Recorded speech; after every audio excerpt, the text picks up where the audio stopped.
All right, continuing on with the TMCC Library Open Genealogy Lab Outstanding Guest Speaker Series, today we are pleased to present Valerie Markworth, Education Specialist at the Army Women's Museum, Friends of the Army Women's Museum Association.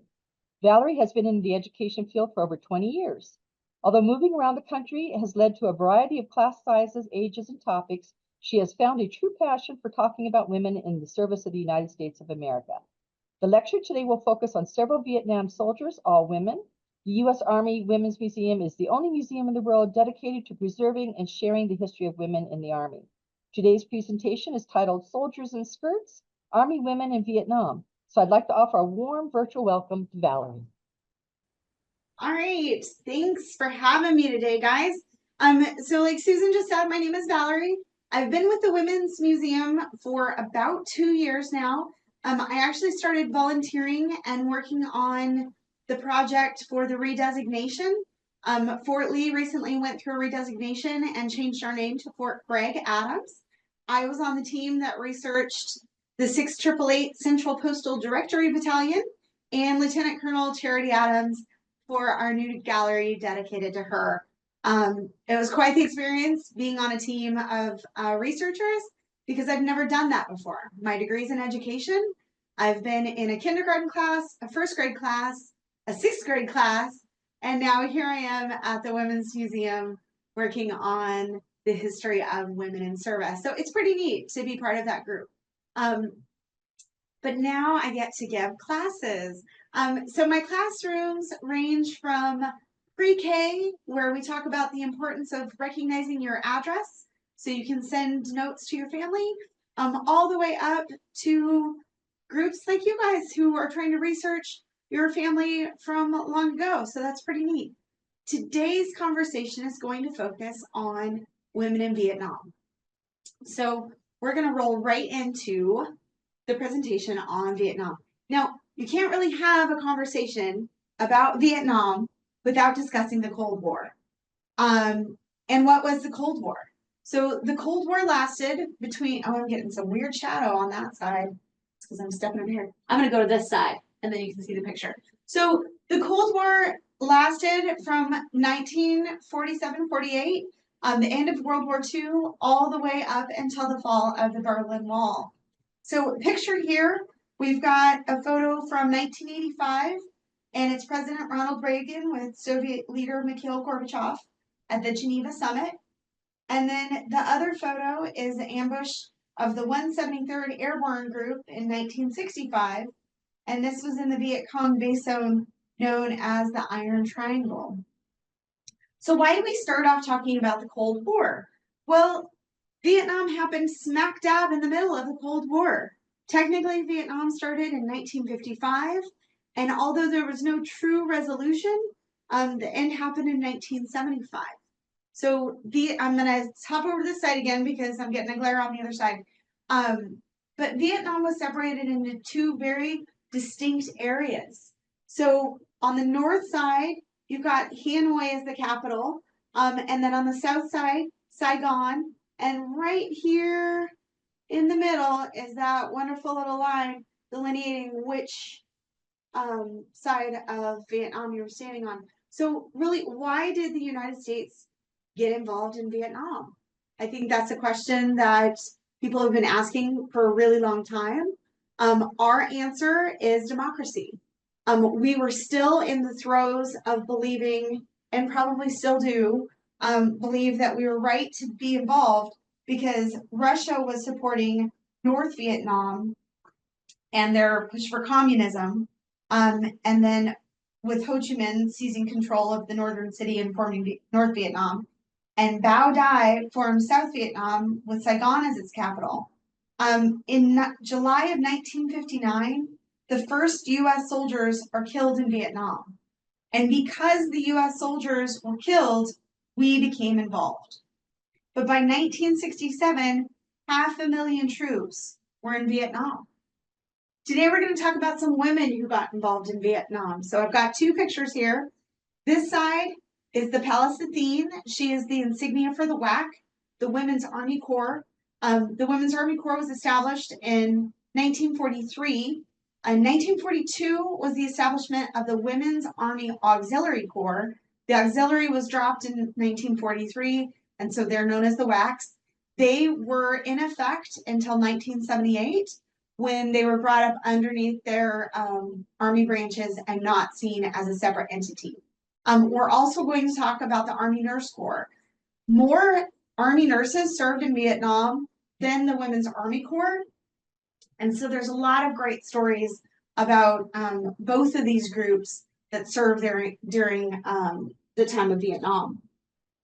Now, I want to preface this. This video may not play, and that's okay. So I'm going to mute it on my side because you probably wouldn't be able to hear it anyway. So in 1967, the Army started a really large push on recruitment.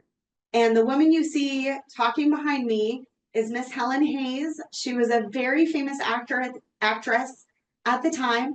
And so they kind of enlisted her to film this piece of recruitment / propaganda on the importance of showing up for your country, serving regardless of the situation.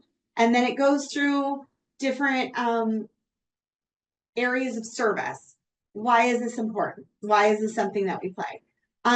Because the military was actively recruiting for women. Even though the draft was obviously still on, there was enough need for people in uniform serving in different capacities, whether it's in an office like these ladies behind me, or in community development, or in the nurse corps. The Army was in desperate need of bodies to serve. So let's see if this thing will let me pass by it. All right, so then we get into our first arrival into Vietnam. So the first woman to arrive in Vietnam was Major Ann Dearning in 1962. And like I just said, the first soldiers were killed in 1959. And so in 1962, Major Dearning landed in Vietnam. 3 years later, in 1965, Major Kathleen Wilkes and Sergeant First Class Betty Adams arrived. Their job was to serve as advisors for the newly formed Vietnamese Women Armed Forces Corps. As military forces, men, increased, so did the demand for WAC personnel. By 1966, the first contingent of 25 enlisted women and 8 officers were assigned to the Military Assistance Command in Saigon. By the end of their time in Vietnam, 130 enlisted women, 30 officers, and 5 warrant officers served their time in Vietnam. So I want to read a little small part of this article aloud, just in case you can't read all of it. It's the very first line up at the top. It says, by summertime, 725 American women representing every branch of the armed services will be serving with U.S. fighting men in Vietnam, maintaining a tradition that began in the Revolutionary War. They will include WACs, WAVs, women Marines, and Army, Air Force, Navy nurses, all of them volunteers. The arrival of soldiers in skirts in the coming weeks means there will be more women in a combat theater in Vietnam than any other conflict except World War II. So what types of jobs did these soldiers in skirts do? They were assigned to a wide range, actually. Clerical, administration, supply coordinators, finance auditors, information specialists, intelligence analysts, instructors, communications, advisors. So a ton of different things. And to be clear, the WACs were the Women's Army Corps, the WAFs were the Women's Air Force, and the WAVs were the contingent of the Navy, the female Navy officers. So of course, now my screen wants to freeze while I'm talking. There we go. Let's make sure I didn't miss anybody. There we go. Betty Adams. So the first soldier we're going to talk about today is Sergeant First Class Betty Adams. Now, by the end of her time in Vietnam, she was promoted to a master sergeant. But when she originally enlisted at the age of 19, she was sent right here to Fort Lee for basic training. After that, she transferred to Fort Benjamin Harrison to train as a stenographer, and then she went on to serve at Fort Sill in Oklahoma, again as a stenographer. By this time, she had attained the rank of sergeant when she volunteered for platoon duties and was sent to Fort McClellan, the original home of the Women's Museum, back in 1955. By 1964, as we just went through some of our dates, the situation in Vietnam was intensifying, and she, who was now Sergeant First Class, stationed in New York, volunteered to go to Vietnam. Well, the Republic of Vietnam was attempting to organize a Women's Armed Force Corps, WAFC, similar to the Women's Army Corps here in the United States, and they had wanted the U.S. soldiers to assist them in setting up and running it. So in January 1965, Sergeant First Class Betty Adams arrived in Saigon as the very first NCO advisor to the WAFC, the Women's Armed Forces Corps of Vietnam. She developed a 5-week training program in Saigon that closely monitored the WAC program here in the States. While serving in Vietnam, again, she was promoted to Master Sergeant. After 1 year of service, she was sent back home. Master Sergeant Betty Adams retired from the Women's Army Corps in May 1975. We're going to go to the next one if my computer will let me. I don't know why this thing's going so slow from each over. See if we can just get it to go this way. There we go. So the image on this slide is here for a specific reason. For a lot of the time during the WAC, we started looking at different uniforms. Now, Vietnam was one where we really had to consider what our women service members were wearing. When they first were sent over, they were sent over in what you see this woman wearing right over here. I'm going to catch a lot of shadows, but that's okay. Right here. This is the uniform. See how she's stepping off the helicopter? Service member is in fatigues, boots, dressed for the theater. This soldier has on a skirt and pumps and a leather attaché case, not dressed for the theater. So when these women were first sent over to Vietnam, they were all sent over in this uniform, but their counterparts were given fatigues. So these women who are signing up to be part of the Women Armed Forces Corps of Vietnam were given fatigues as their battle dress uniform. Major Flo Dunn. She has her captain's pins on in this picture because while she was in Vietnam, she was a captain. When she was the first female officer assigned to the Civil Operations and Rural Development Support.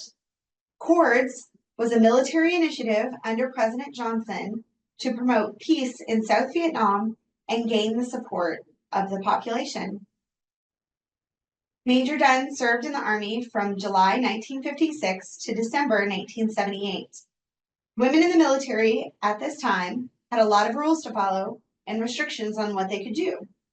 Major Dunn said that she would have loved to parachute or take part of other high-risk activities that were not available to her.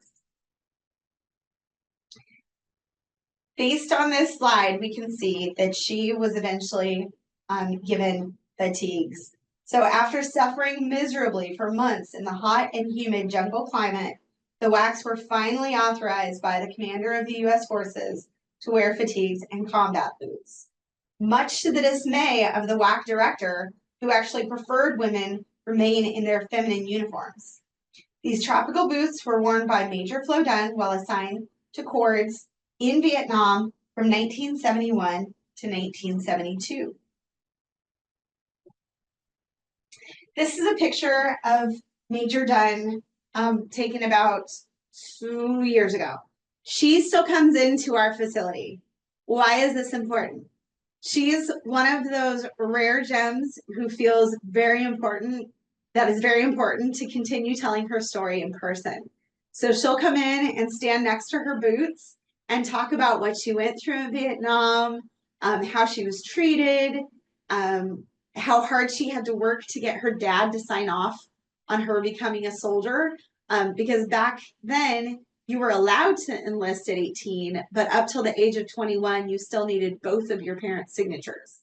So her mom was actually very much in support. She recognized that Flo had no interest in being a hairdresser or a nurse but her dad kind of fought her on it. So she still comes in, she stands by her boots, she talks about going on a parachute.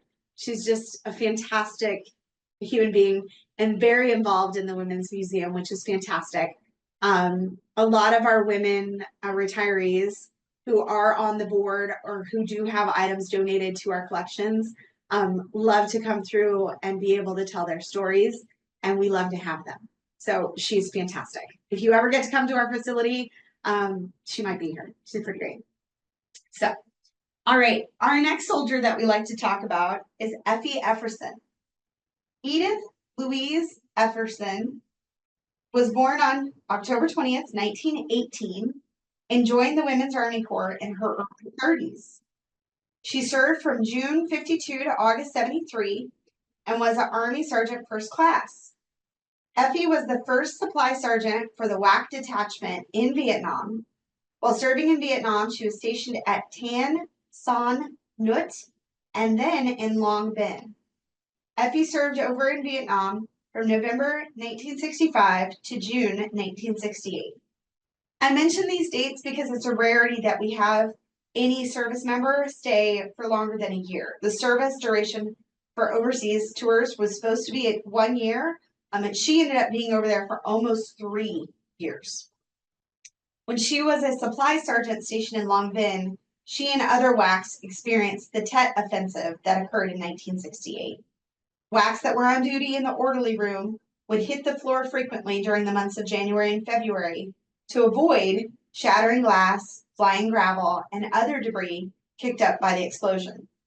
Staff Sergeant Efferson was described as having a calm demeanor during this difficult period, and many of the younger women remember her helping them deal with their own concerns.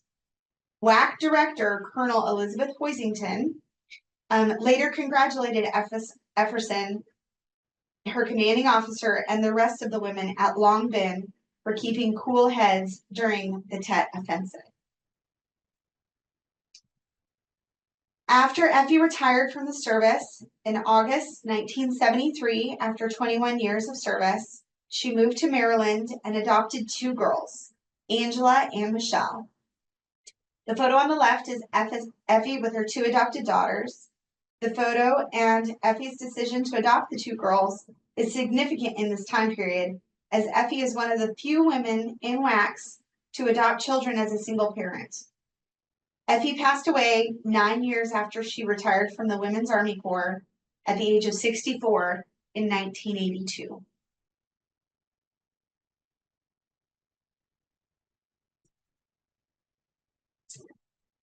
Marion Tierney. Lieutenant Colonel Marion Tierney served in the Army Nurse Corps for 25 years. She served 1 tour in Vietnam in 1966 as a chief nurse in the Republic of Vietnam. She was assigned to Vietnam as the Chief of Army Nursing and was responsible for 400 Army nurses and numerous hospitals throughout the theater. This photo was from a helicopter crash that crashed into a mountain in Vietnam. The crash occurred on October 28, 1966. Colonel Tierney was a passenger on the plane when it crashed, or on the helicopter when it crashed. And it crashed in a mountain near An Khê. Despite a sprained ankle and broken ribs, she treated the other injured passengers. She received her, let's go to the next one. There we go. She received an Army Commendation Medal for her work after the crash and was later awarded the Soldier's Medal for her heroic action. Many people were injured in the crash and panic was beginning to affect the group. Lieutenant Colonel Tierney immediately took charge, and through her extreme courage and fine example, she inspired the others. After she had successfully cleared the aircraft, she began the task of treating the injured, even though badly in need of aid herself. Marion received the Soldier's Medal, which is the highest decoration awarded for heroism, not involving actual conflict with an armed enemy. She was presented the medal on May 5th at the Womack Army Hospital for her heroism during the aftermath of the crash. The citation on the medal stated, "Through her courage and through knowledge of medicine, she averted a near tragedy and saved the lives of many passengers." This is a picture of the Vietnam Women's Memorial. It's dedicated to nurses and women of the U.S. who served in Vietnam. It depicts 3 uniformed women with a wounded male soldier to symbolize the support and caregiving roles that women provided as nurses and support personnel. You can find it in the Constitution Gardens in Washington, D.C. Now, you might be asking, why do we only have 4 women highlighted in this reel? Several women served in Vietnam. There's a variety of reasons for that. A lot of the information that we receive on women who served in Vietnam actually comes from the person themselves or their family members. So much like you're doing research for your family to be able to find your history, that is how we get our history. So we can pull records showing service dates. We can pull records showing maybe where somebody was stationed, but unless they come to us and say, hey, this was my experience, this is what happened, we don't have that full story. So keeping records and researching history is so important. I'm sure I'm preaching to the choir on this one, but a lot of, I would say probably 85% of the material that we get at the Women's Museum is in support from family members or service members. So if we know your story, it's either because it was something dramatic, like the plane crash from Lieutenant Colonel Tierney, or something like Effie Everson, where she was one of the only single soldiers to be able to adopt children after she got back from her time of service. She only lived 9 years after that. So her story has been given to us by one of those daughters that I mentioned. So it's so important. I love that you're doing research in genealogy. I love that you're researching this information, because maybe you'll find a service member in one of the time frames that we talk about, and you'll be able to give us some more information. So, books we utilize. I know you guys are into books. I see that Suzanne just gave you guys one of the book recommendations. This is one of the books that we use. I actually have it right here. It holds, there we go. It holds oral histories that this author was able to gather and utilize in this book.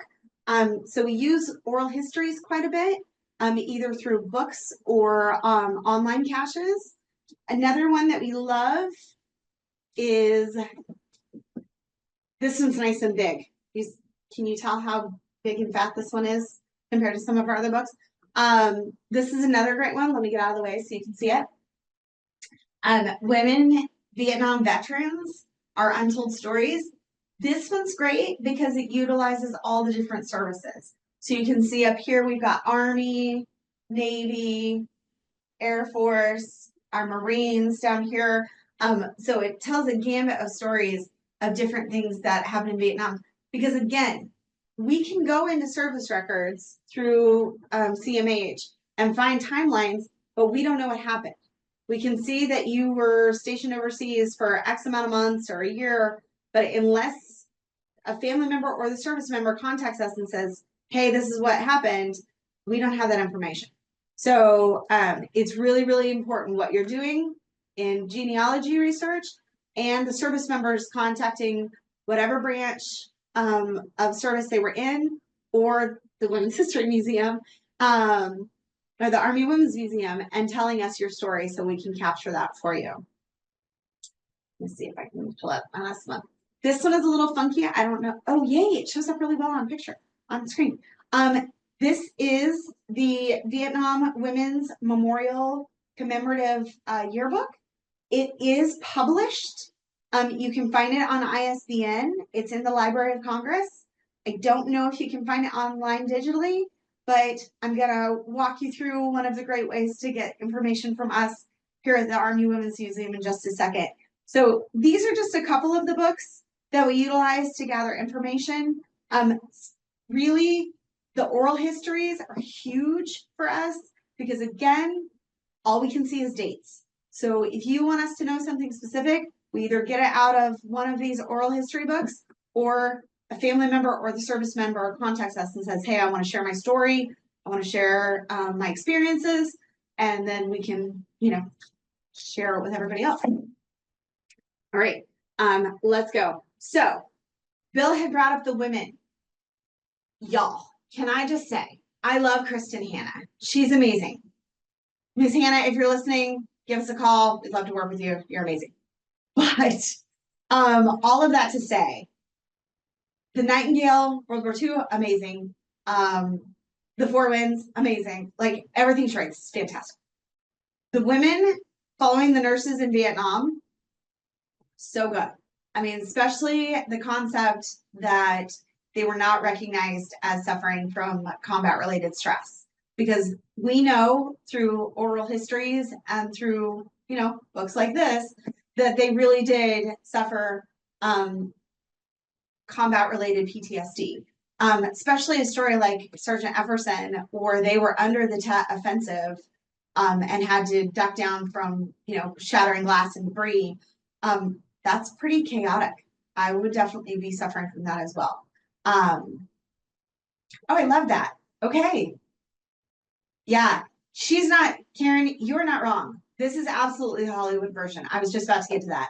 So even though there's a lot in this book that I just think is really glamorous and great, I think maybe her editors made it a little more Hollywoody, especially with the relationships and Jamie showing back everything. Oh, sorry, I'm gonna ruin it. Especially with the relationships. So there's a reason that this is a good fiction book. She writes fictional literature. She's never claimed to be a historian. None of her work has ever been titled nonfiction that I know of.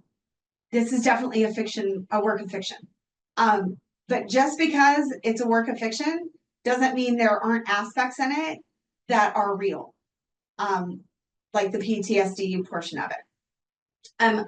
I added this into the slide deck because we have events that recognize POW, MIA, 50th anniversary of the end of Vietnam. I know you guys are in Nevada, but we have people all over the place. There we go. But we have bases all over that are going to be recognizing during 2025, maybe even this year, some of the events that have transpired on the military side of things.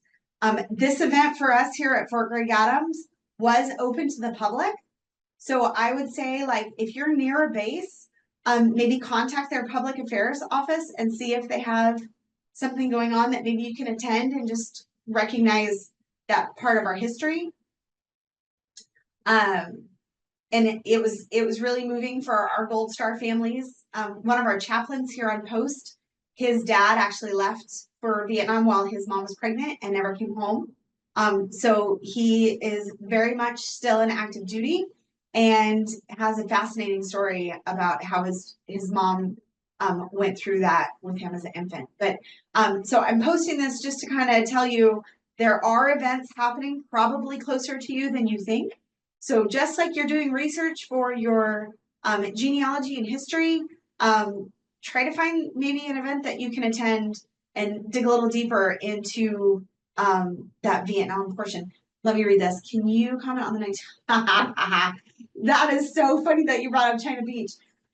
So my coworker and I were just talking about this because I'm old enough to remember China Beach, and so is she, but we have two on staff that are not. And so they were really fascinated that this was a thing. China Beach was like a soap opera of the Vietnam War. Like, yes, there was conflict and yes, there was like chaos going on, but it was also kind of like a beachy resort where everybody was kind of hooking up. Like the nurses would like have all these things. And it still kind of surprises me that they were able to have that much on television in the early 80s because censorship was still so heavy. But yes, I totally remember China Beach. I actually thought about China Beach quite a lot while I read this book. But all of that to say, television is television and history is history. So they pick and choose the different parts of history that they want to put on television for entertainment value. Much like MASH being a mobile ambulatory surgical hospital, everybody thinks that it was Korea based, but really it's very much Vietnam based. So even though that television show was kind of cheeky and had all these inner workings of characters, there was still an underlying of war and conflict to it, that I just don't think a lot of people understood that level because it didn't serve. You should absolutely read this book. It's so good. I teach classes all the way from the American Revolution all the way up until this is our most recent one. We do have a Native American platform class coming up here that should be released next month. But this is my most recent read, and I really enjoyed it. So again, Kristen Hannah, give me a call. We'll work on something. All right. Let me move on to the next thing. So we've got a couple events happening here. Obviously, we recognize Veterans Day. We've got Women's History Month. We are always available for questions. So I'm going to get out of my slide deck real quick and take you over to our website. So this is the U.S. Army Women's Museum website. It's awm.army.mil. And then if you want to see some of our education things, they're all right there, but I'm going to take you to our research. So under research, we have all of these great things. The first couple ones are books. So the Women's Army Corps by Maddie Treadwell, the Women's Army Corps by Betty Morden, those are both books. So when you click on them, it's going to take you to a book. The rest of these, maybe you're already utilizing Library of Congress, maybe you're already utilizing the Veterans Historical Project, the Women's Research Education Institute is represented right down here. So all of these are different research platforms that I utilize when I'm trying to find stuff. And I would encourage you to visit our website and utilize some of these in your own research capabilities and see kind of what you will find. Now, with that said, this one right here, Women in Military as Selected Bibliography, that carlisle.army.mil website is no longer available. They are utilizing AHEC now. Is this gonna, no, that's the wrong one. They're utilizing AHEC, which stands for the U.S. Army Heritage and Education Center. ahec.armywarcollege.edu.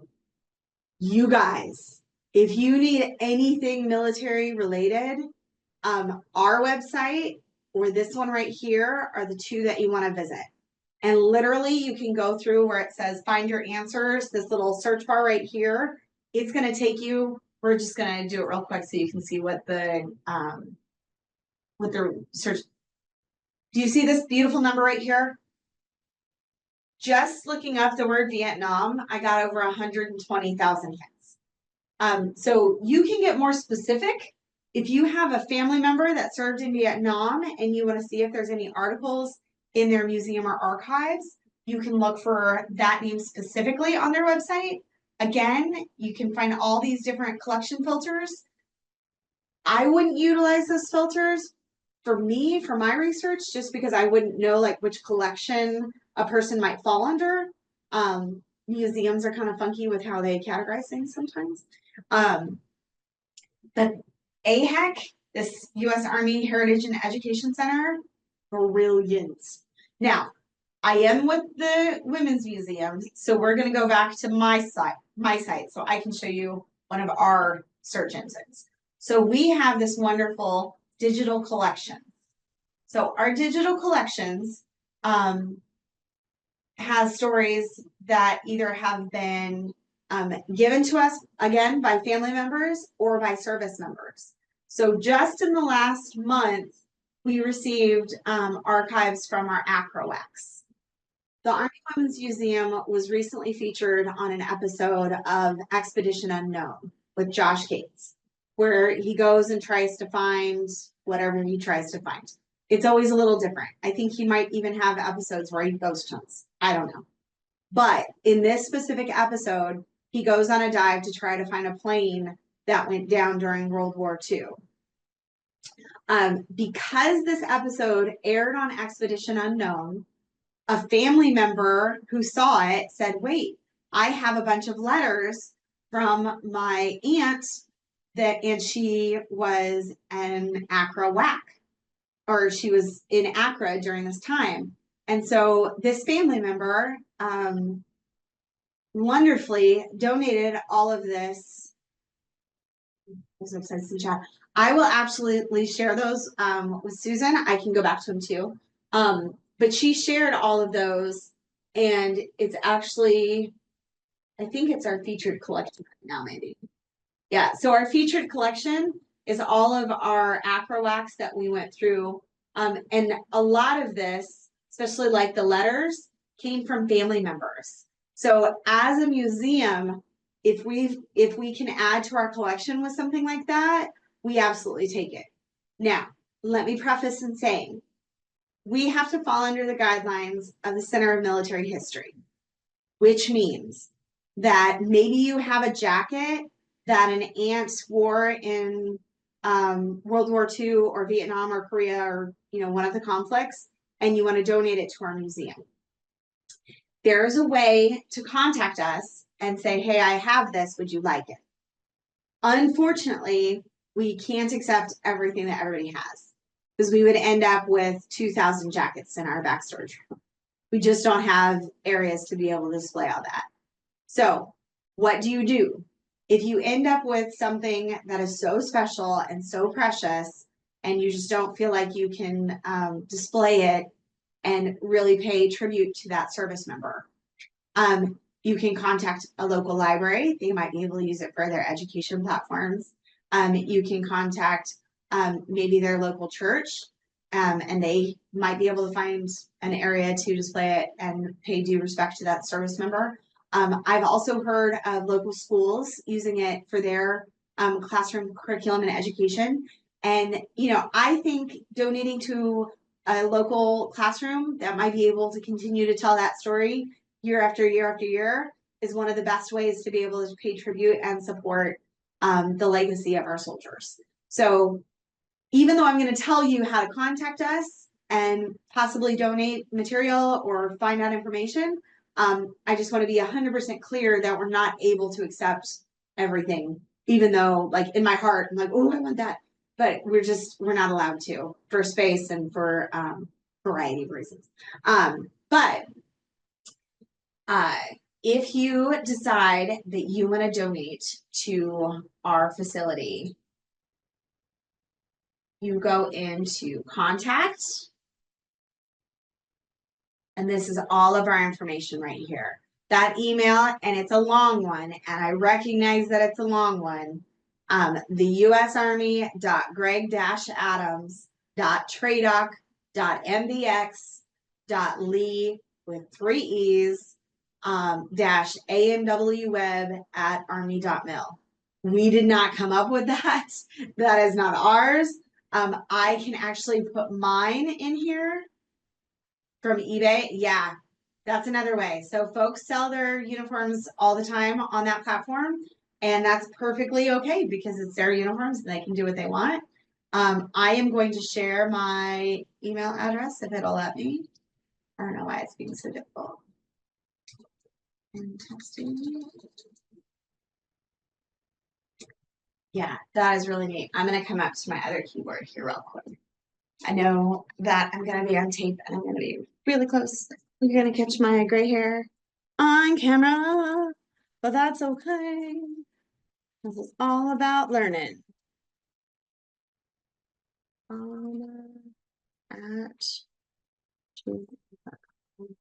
Okay, so that is my email address here at the Army Women's Museum. FAMA is Friends of the Army Women's Museum Association. That is the group that partners with us here at the Army Women's Museum and supports all of our education outreach and what makes programs like this and all of our other classes available for free. Because much like Suzanne was saying, I'm all about the free stuff. So if you have an item or you have a question, a research request, maybe just an idea of a class that you'd like to see developed, we are wide open. That's really how our latest Native American class kind of got the ball rolling on it. And like I was saying, our more recent service, the 2001 to 2000, it's either 14 or 15, classes being developed because someone said, hey, we really would like to see a class from September 11th on. So there's a lot that happened. Army uniform summer help. Yeah. George, thank you for that. So the uniform was donated and it's probably, like you said, back in the back with tons of others.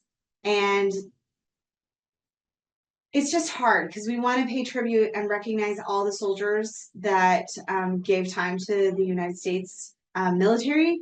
And I hate the idea of things just sitting in a closet because then they could sit in your closet just as easily. But for us, so if I get something and somebody says, hey, I want to donate to this museum, I'm in education. So I accept it as an education item. So if I were allowed to receive, let's say, a uniform, and I could add it to my education curriculum, it would go with me into classrooms for students to be able to try on. Because fabrics changed, the iterations of uniforms throughout the years, it's amazing how much the fabric changes. And especially when you're looking at uniforms from like soldiers that served in colder climates versus tropical climates or desert climates. So that fabric's really interesting to talk about. We talk a lot about form and function. Like, does this fit for what a uniform would look like? But what's the function? Does it have any pockets? Is it light? Is it heavy? So like on the education side, I get to do a lot of that. But again, the Center for Military History kind of doesn't allow me to take in too much stuff. But if I can, I do, because I do go out and speak to different schools, and we have a very large population of students who do not have any military affiliation at all. And so to kind of open their eyes to some of the aspects of the military, whether it be talking about how we eat with MREs or field rations, or how we dress with uniforms and that type of thing. Sometimes we talk about, how we sleep. Do all service members sleep on the floor? Do we get cots? What is our, I have an old sleeping bag that goes out with me. And so we talk about the difference between like sleeping bags. I mean, you just never know where the conversation is going to take you.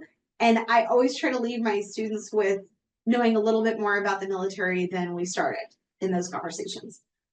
So if there's a piece that I can use in a classroom, that's really my aim.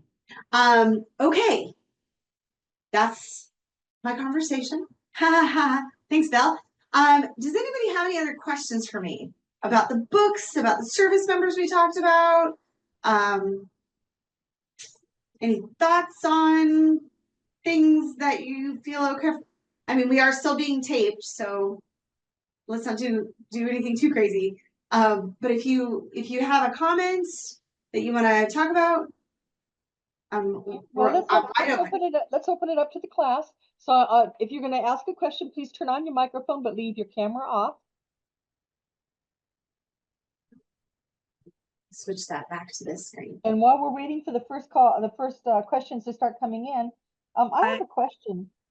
We talked actually a couple weeks ago here in our class. Somebody presented a picture of one of their not too distant. I think if I remember correctly, it was either from Vietnam or World War II, or maybe even Korea.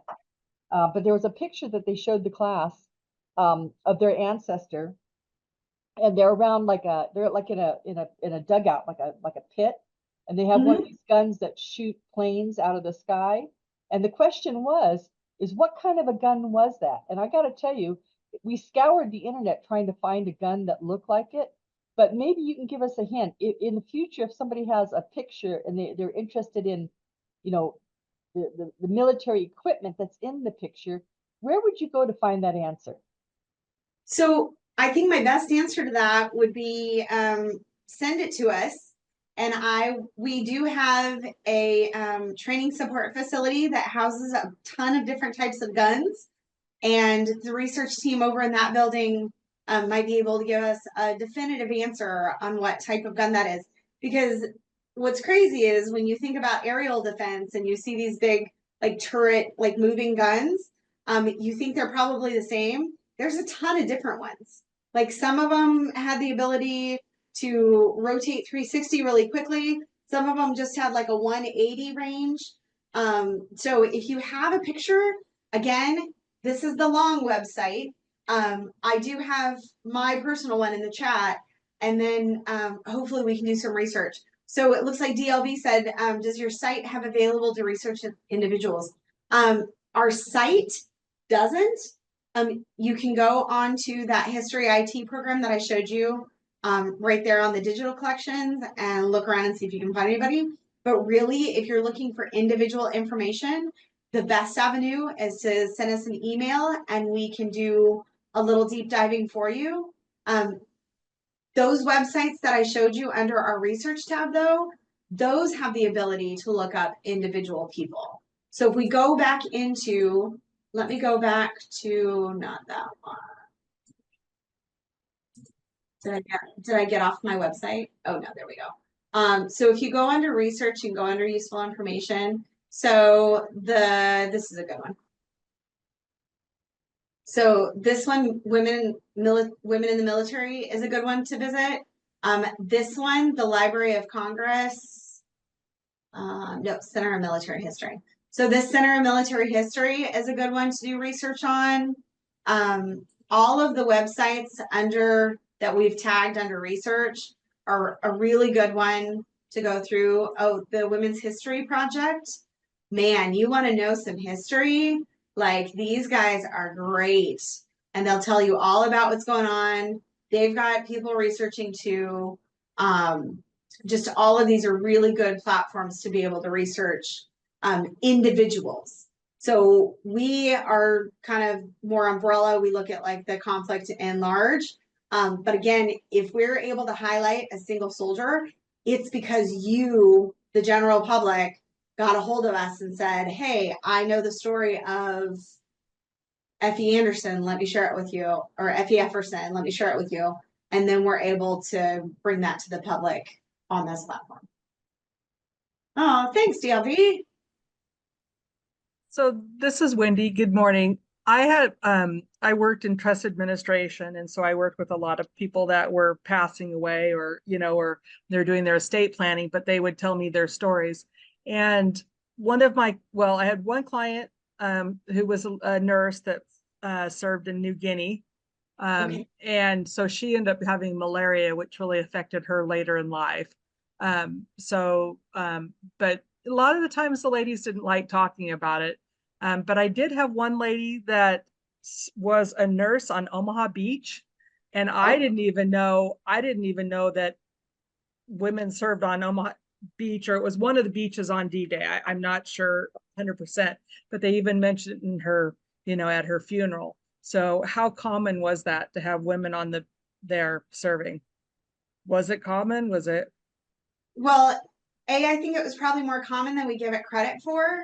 I mean, even historically, we don't have specific numbers for any of the branches because they just weren't paying attention, maybe, or they just weren't tracking it the way that they were the male soldiers, especially for like family benefits and such.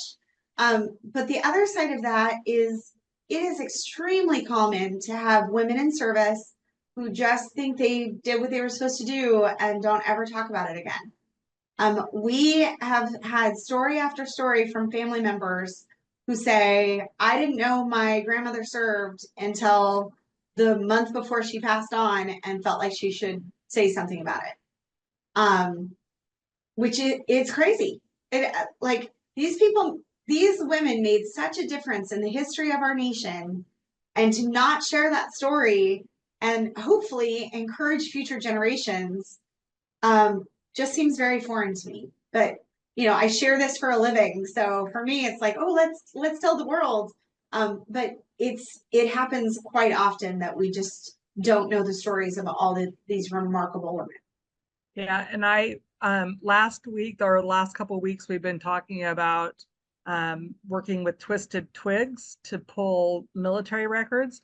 And as I go through my ancestry account, I always put like a little note if they're World War I, World War II. And I'm researching my great uncle was a colonel, and he was in charge of the Veterans Administration there in San Francisco. And I'm finding out a whole bunch of other ones. But his wife was also a nurse in the U.S. Women's Army Corps in World War I. So I haven't got her records yet, but I have some great pictures of her in her fancy hat next to her husband, who's this colonel, during World War II. But it's going to be fun to find out a little bit more information about her. So not that I have any stories because they never had any children. But Well, I feel like I might need to keep in touch with you guys and hear some of these stories because I'm not kidding. That is how we get a lot of our information. It's from family members who've done research or who got the story from the service member themselves and then contact us to say, hey, did you know my aunt did ... And a lot of these service members didn't have children. Effie Efferson is one that's really fascinating because she adopted those two girls after she got back, but she only lived 9 years after Vietnam. So she didn't really live long enough to be able to share her story to very many people. Like she was in the throes of being a mom to young girls. So they're the ones that have really continued on sharing her legacy. So the women's research one. I've noted, Karen, you put some really interesting stuff in the chat box. Do you have the ability to turn on your microphone? Do you mean me? I love that she donates her proceeds to a veterans house. That is so important. That's very similar. So the Friends of the Army Women's Museum is a supporter of us, and they are hands down the group that keeps the ball rolling as far as educating and continuing to support veterans and putting on events for our women's veterans in the areas. So I love whenever I see other groups like going out and supporting either a veterans home or veterans organization. That's amazing. Yes, Suzanne, I invited Anne to join us, but she's on the lake today. So she said, please fill me in. And she'd be willing to talk to our class if you're interested. So Oh, wonderful. Thank you, Karen. you're welcome. You want to plug your book for the video recording? Well, it's called Tour of Duty by Anne Demalski. And she worked at the hospital I can't remember the name, that's mentioned in Kristen Hanna's book, The Women. And she said that's all fictional, as Valerie pointed out, that it wasn't like that at all. So, yeah. And she donates all of her proceeds to the Veterans Guest House in Reno. Yeah, I think, it's really hard for the general public to sometimes separate fiction from nonfiction. Even though you're finding it in fiction, even though she's very specific on her write-ups, and even though it's labeled fiction, a lot of folks take some of it as truth. And I really appreciate that writers like her, yes, there are little grains of truth. There are little bits and pieces that we can find the truth of, but it's there for entertainment. Like she's writing an entertaining book. So I'm sure that your friend's Tour of Duty book is more historically accurate, if that makes sense. Okay, any other questions from the class? Give it a few seconds. I actually, while I'm waiting for more questions to come in, I've actually got quite a few, I shouldn't say quite a few, but several questions. Okay. Do you have a wish list of donations that are needed by your museum? It's one of those, you don't know what you don't know. I recently received a robe, because robes were actually assigned to female soldiers during World War II. It's bright, beautiful purple robe, and it has patches from all over the world because she kind of traded like a Girl Scout. And so that was one of my most recent acquisitions, and it's probably one of my favorites because it does have patches from all over the place, and it kind of shows the importance of meeting other people and learning the story. Just like, I'm every class you hear me give, I'll talk about the importance of sharing your history, because you never know what the next group is going to want to learn. And so when we don't share that history or knowledge, we kind of close it up in a time capsule and it goes away. So that robe's probably my most recent, but I don't know what we don't have. We have quite a bit in our education closet, but I recently just saw one of our WAC leaders with a tiara and found out that we have a tiara in our collection. And so I'm really thrilled that we have a tiara here because I love a good tiara. But she wore it outside of uniform to a couple events, and I was like, oh, that's amazing. So yeah, I don't know what else we need, but I promise you, if somebody has something that they think is interesting, we will give it a look. The America 250 celebration is coming up, the 250th birthday of America's independence. And I know the DAR, the Daughters of the American Revolution, are really active all over the country trying to get local celebrations up and running. And for us to think a little bit about our history, of people who have served and honoring their memories.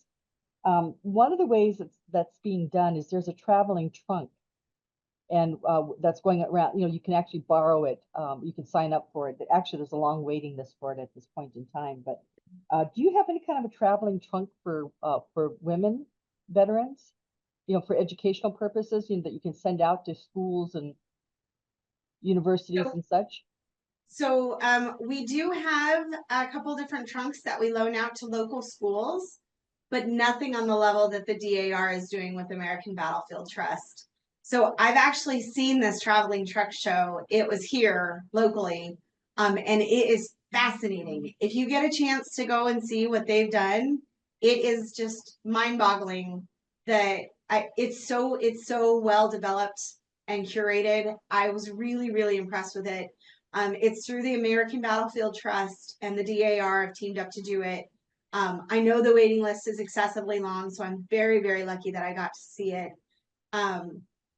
But they actually highlight a couple of the women that I talk about in my American Revolution class, like Lucy Flecker Knox, General Knox's wife, is in their trunk show. Who else is in that trunk show? Oh, Peggy Shippen Arnold is in that trunk show. Benedict Arnold's wife. It's really, if it comes anywhere near you, go see it.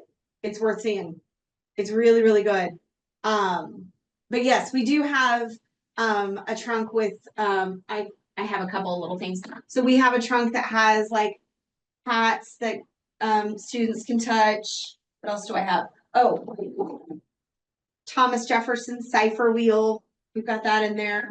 Trying to see if I have anything else in studio right now. Oh, the gas mask. So I have our gas mask because we talk about that obviously in some of our classes.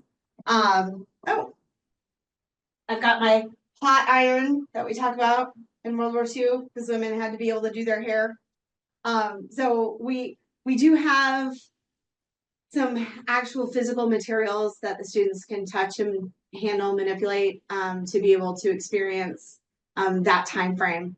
And so each of the trunks are designed either towards like the American Revolution. We have pieces of 8 and an old toaster, stuff like that. And then Civil War is a little different. World War I is very different just because so much developed between the Civil War and World War I. And then our World War II one is decidedly different also. So We have 4 different trunks that we loan out to local schools so that students get the opportunity to kind of hands-on experience some of the materials that soldiers would have used. You had mentioned PIA and POW. Are there any women PIAs or POWs? Absolutely. Could you kind of touch on that? So the POW MIA count from World War II, I believe, if I'm not mistaken, is like 82, 85, somewhere in that time, somewhere in that number.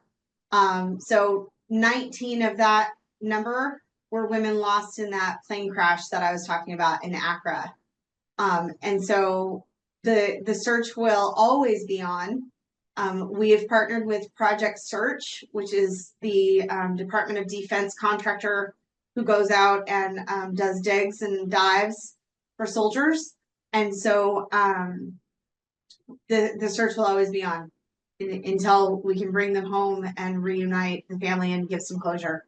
The interesting thing is, especially I think World War II is a good example. So several female nurses were in POW camps over in Santo Thomas.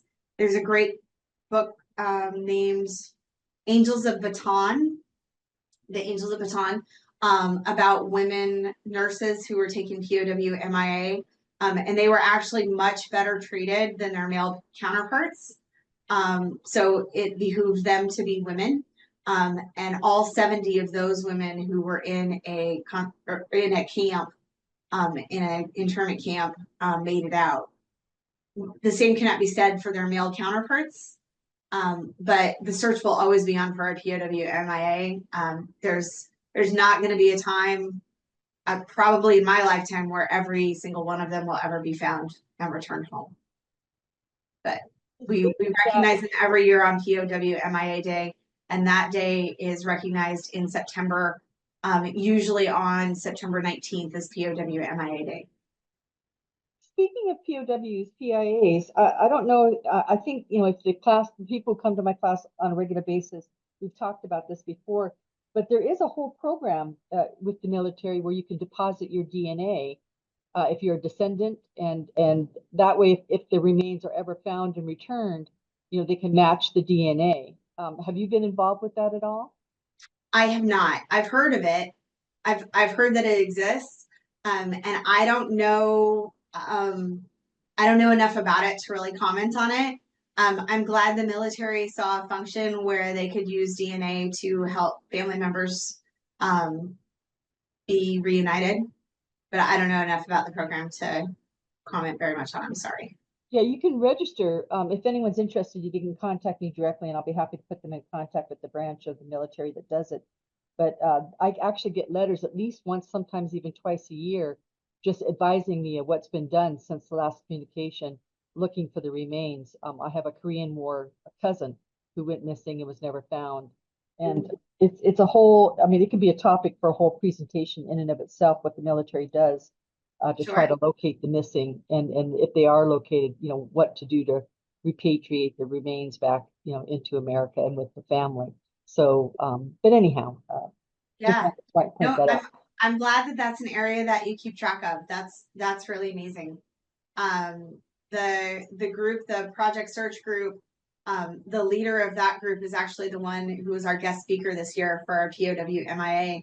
And he showed some really fascinating maps and work. So it was really interesting. Is that there's another museum website. I love it. Is that recorded, and can our class watch that? No, they didn't record it. Yeah, unfortunately. He's a great guy though. He's one of the adjunct professors up at the University of Maryland. And I know him as Colin, and now that I'm saying it out loud, I can't think of his last name. But he's on that episode. So if you get a chance to see that episode of Expedition Unknown with Josh Gates about the Accra Wax, it's the ACCRA, the Accra Wax. He's the one in the boat, like talking on the intercom. I can't think of his last name. Lori put a comment in the chat box. Did you see that about Jane Fonda? I did. That's another one that I really don't know enough information on to be able to comment on. Any picture I've ever seen of her overseas, she was never with a female service member, so I have no idea. Okay. And Elizabeth, did you want to unmute your microphone and talk about that museum to help people with their research? Sure. Can you hear me all right? Uh-huh.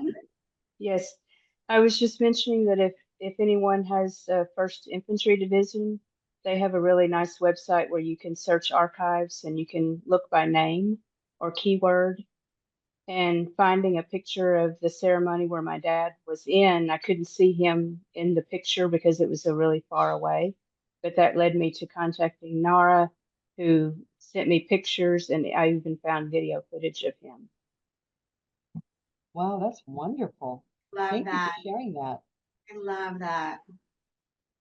A lot of our museums in the military community are really accessible for the civilian population. And for one reason or another, folks just don't know that we're here.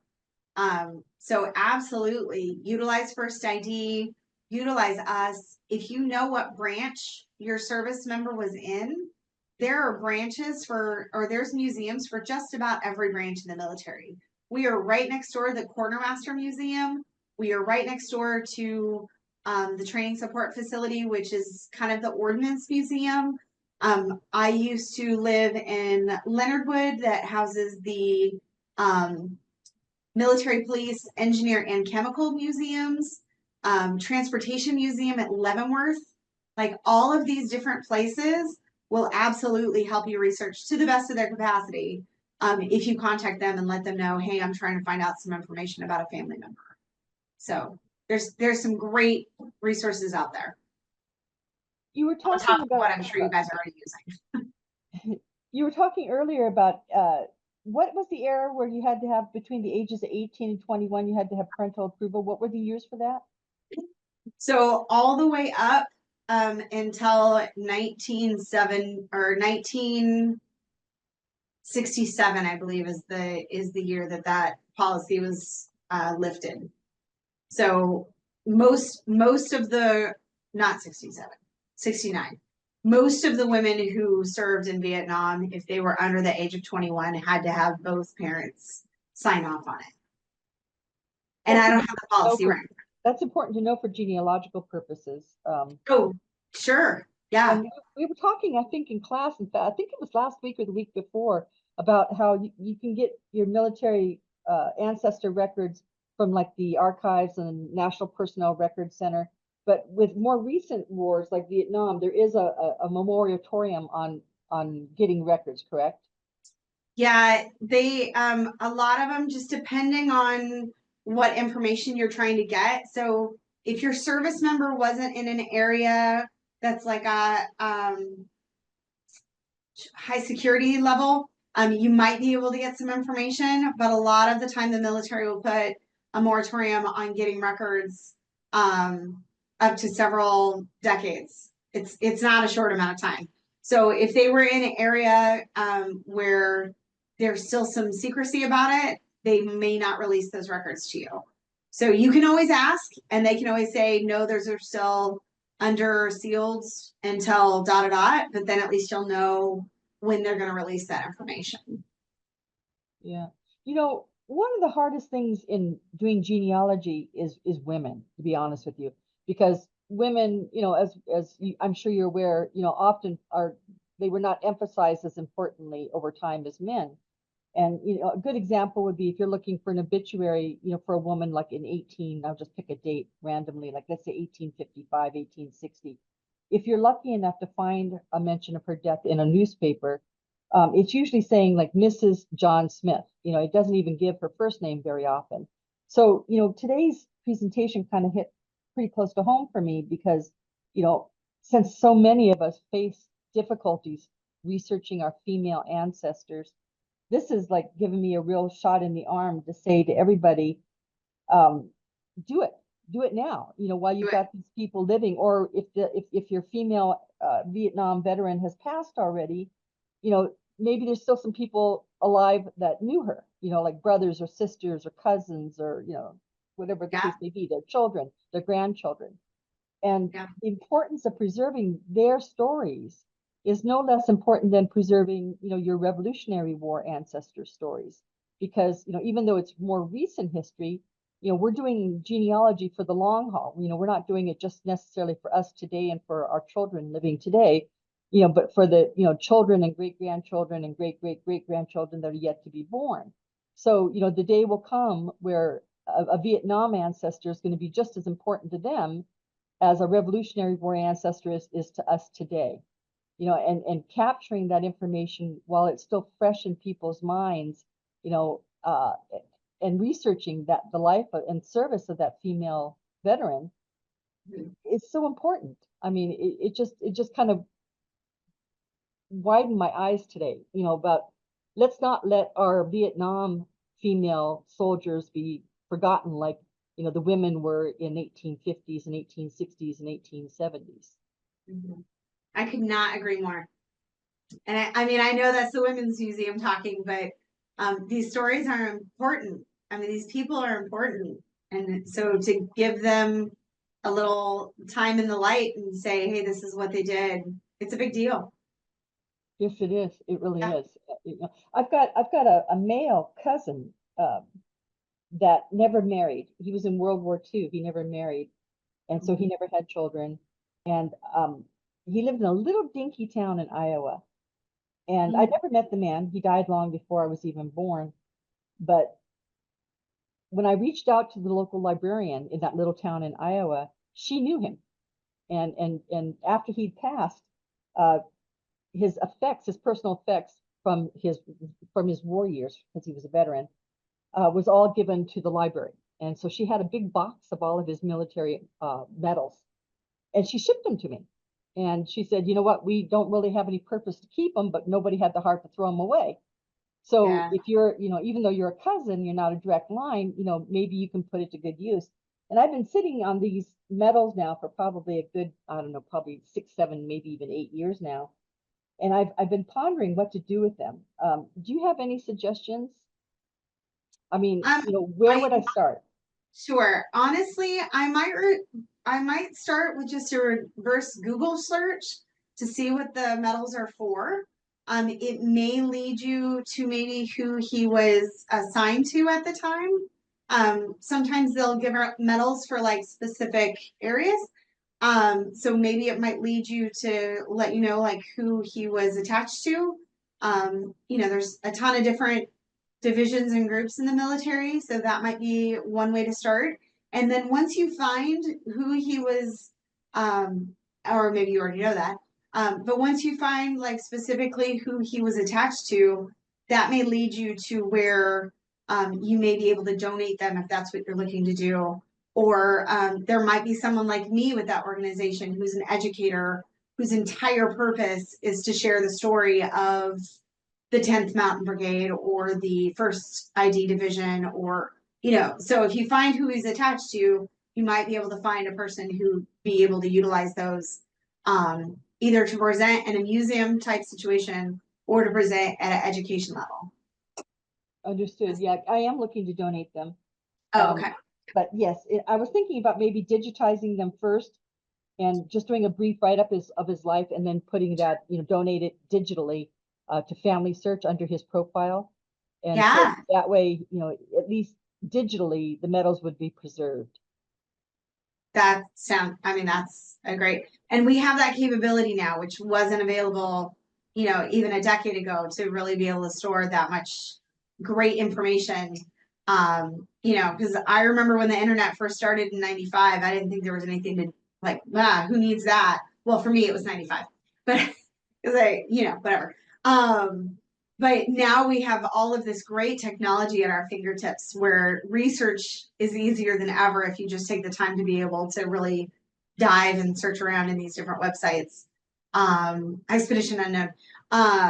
Yeah. So Susan, I think that's a great idea. Digitize it first and then look at who you might want to donate it to. So let's go back up to the comment about that the records were sealed.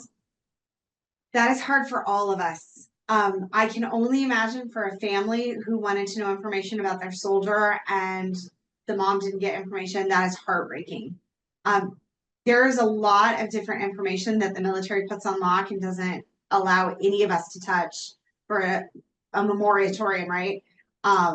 So we are still coming, being given information about different things that transpired, 50 years ago that at the Women's Museum we had no idea about. And now we can finally say, this happened. Will you please repeat the name? Yes, it's on the Accra Wax. It was their season finale for last season. And he actually goes to Accra, Africa. It's ACCRA is the name of the location. And they're looking for WAC, WAC, the Women's Army Corps. So when that plane crash happened, the auxiliary had been dropped, so they were still have. I noticed a lot of people, George and Lori, put down that they've got the POW MIA bracelets from the Vietnam era. I remember those too. Actually, I was in high school during that period of time, and I remember a lot of people wearing those bracelets. So in our area, because we are close to a military base, we have a lot of retirees, and we have a very active American Legion group and Veterans of the Foreign War and Disabled American Vets, the DAV. All three of those organizations put on a POW MIA remembrance where, they had the single table with the single rows and this chair that was tipped and the salts on the plate. And so they do that every single year. If you've never been to one, look for a local chapter, give them a call and just say, hey, I'd really like to attend an event recognizing this group. Yay, George, you found it. Go team. That's awesome. But yeah, I think that it's a really important topic that we just don't discuss. I mean, we discuss it during the month of September because that's when the annual day is. And the Gold Star Mother's Day is in September as well. So there's a lot that happens in the month of September around here. Yeah. I hate to do this, but my museum closes in like 10 minutes. So does anybody have any last questions or comments for me? Hold on, I see something just came into the chat box. Okay. The local Honor Flight Nevada has a Vietnam remembrance at each of their dinners and luncheons. Yeah, the table is almost always set up. Anytime you walk into any of these organizations, they'll have that single table with the single chair and all of the different aspects of the POW remembrance. Sometimes they post what each item means. Sometimes they don't. But every time I walk into most of these organizations, they'll have a table. It's just when they do an actual walkthrough on what each of the elements are. That I always encourage. If you've never been to one, go to one. It's worth it. Oh, you guys. Thanks. Well, thank you so much. And I don't want to keep you past your closing time, but thank you so much for your expertise and all the really great information you shared with the class today. Well, you are so welcome. Thank you so much for having me. Your group is doing great work. I'm just thrilled to be a part of this conversation. Okay, so I'll go ahead and stop the recording. But before I do, I want to say thank you for allowing us to record, and we'll get it up on the YouTube channel as soon as possible. Sounds great. All right, and for the class, there's another whole several hours more to go here on the second half of class. So I invite everyone to stay. If you're going to stay, please turn on your cameras and microphones. And with that, I will turn off the recording. Thank you, Valerie. Thank you. Bye. Bye-bye.